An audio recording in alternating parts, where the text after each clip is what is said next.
Hi friends, welcome back to my channel Mugil world. இன்றைக்கி நம்ம summer special குழு ice cream பார்க்க போகிறோம். அதுக்கு தேவையான பொருட்கள் என்னென்ன, அதை எப்படி செய்யலான்றதை பார்க்கலாம். வாங்க போகலாம் வீடியோக்குள்ளே. ஐஸ்கிரீம் செய்யறதுக்கு நமக்கு 3 இன்க்ரீடியன்ட்ஸ் இருந்தால் போதும். ஃப்ரெஷ் க்ரீம் வேணும். Full fat fresh cream or whipping cream எடுத்துக்கலாம். அது 1 கப் எடுத்துக்கிட்டால் போதும். அண்ட் ½ கப் ஸ்வீட்னருக்காக கண்டென்ஸ் மில்க் எடுத்துக்கிறோம். 1/3/4 கப் நம்ம வந்து ப்ளூபெர்ரி க்ரஷ் எடுத்துருக்கோம். ஆக்சுவலி கேக்குக்கு யூஸ் பண்ணுற க்ரஷஸ் எது வேணால் யூஸ் பண்ணிக்கலாம். ப்ளூபெர்ரி, ஸ்ட்ராபெர்ரி, பைனாப்பிள், வெனிலா எது வேணால் ஆட் பண்ணிக்கலாம். நம்ம இன்றைக்கி ப்ளூபெர்ரி பண்ண போகிறோம். ஒயிட் சாக்லேட் சிப்ஸும் எடுத்திருக்கேன். அது வந்து எக்ஸ்ட்ரா டேஸ்ட் என்ஹான்ஸ் பண்ணி கொடுக்கறதுக்காக நான் ஆட் பண்ணுறேன்.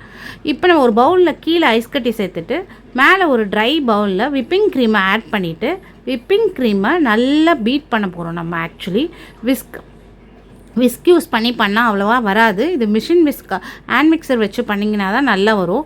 இது வந்து நம்ம பீக் கன்சிஸ்டன்சிக்கு கொண்டு வரக்கூடாது, ஸ்டிப்பிக் கன்சிஸ்டன்சிக்கு கொண்டு வரக்கூடாது. அது கேக்குக்கு போடும்போது தான் அது செட் ஆகும். நம்ம ஐஸ்கிரீம் பண்ண போகிறதுனால இதை க்ரீமி டெக்ஸ்சருக்கு கொண்டு வந்தால் போதும். கொஞ்சம் வாட்டரியாக இருக்கும்ல, அதை க்ரீமி டெக்ஸ்சருக்கு கொண்டு வந்துட்டால் போதும். இப்போ ஸ்வீட்னஸ்க்காக வச்சுருந்த கண்டென்ஸ் மில்கை நம்ம ஆட் பண்ணிவிட்டு அதை அப்படியே நம்ம வந்து லைட்டாக எல்லா இடத்துலையும் மிக்ஸ் ஆகிற மாதிரி மிக்ஸ் பண்ணி விட்டுக்கலாம். அதுக்கப்புறமா இது நல்லா மிக்ஸ் ஆனதுக்கு அப்புறமா நம்ம என்ன பண்ண போகிறோம்னா, நம்ம வச்சுருக்கிற ப்ளூபெர்ரி க்ரஷ்ஷை இதில் ஆட் பண்ண போகிறோம்.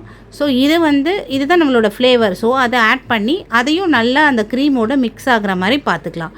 நல்லா மிக்ஸ் ஆகணும். Cream, condense milk, blueberry mix ஆனால் போதும்.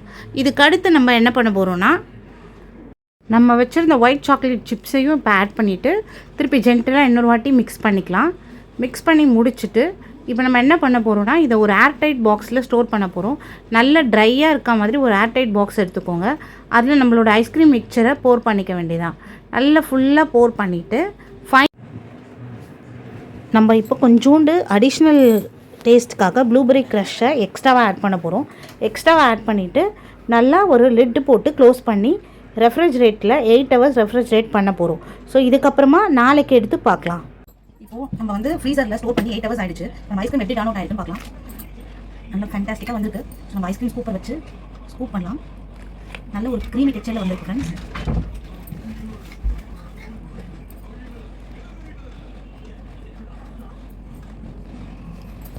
இது மேலே நம்ம கொஞ்சம் சாக்கோ சிப்ஸ் போட்டுட்டு டேஸ்ட் பண்ணி பார்க்கலாம்.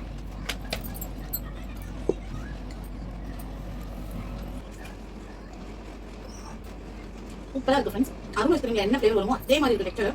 செம்ம க்ரீமியாக சாஃப்ட்டாக சாக்லேட் மெல்ட் ஆகும்போது அந்த க்ரஷஸ்லாம் வாயில படும்போது செம்ம டேஸ்ட்டாக இருக்குது. இந்த ரெசிபி ஒரு தடவை கண்டிப்பாக ட்ரை பண்ணி பாருங்க.